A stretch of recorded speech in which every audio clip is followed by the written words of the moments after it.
Praise the lord. Arunodaya కాలపు శుభములు కలుగునుగాక. నేటి శుభవచనము: రక్షింప నేరకుండినట్లు యెహోవా హస్తము కొరచ కాలేదు, విననేరకుండినట్లు ఆయన చెవులు మందము కాలేదు. యెషయా గ్రంథము 59వ అధ్యాయము 1వ వచనము. ప్రియ దేవుని బిడ్డలారా, నీవు రక్షించబడలేనటువంటి సమస్యలలో నీవు ఉంటున్నావా? దుఃఖములో ఉంటున్నావా? నీవు ఏ విధముగా బంధకములలో నుంచి విడిపించబడాలి అని ఆలోచన చేస్తున్నావా? ఇదిగో నిన్ను ఆదుకునే ఒక గొప్ప హస్తము, కొరచకాని హస్తము నీ కొరకు ఎదురు చూస్తూ ఉన్నది.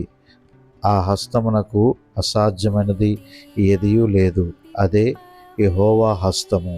ప్రియ దేవుని బిడ్డ, నీ పాపములను ఒప్పుకొని నీ జీవితాన్ని ఆ యొక్క పాపపు కోపములో నుంచి లేవనెత్తుకొని ప్రభు యొక్క దక్షిణ హస్తమునకు నీ హస్తమును అందించు.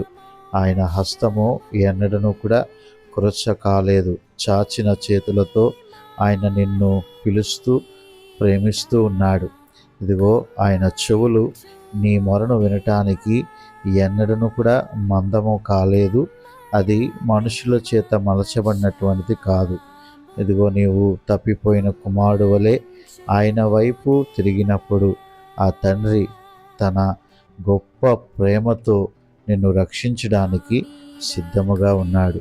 ప్రభువు నీకు సహాయము చేసి తోడై ఉండి నడిపించునుగాక. God bless you.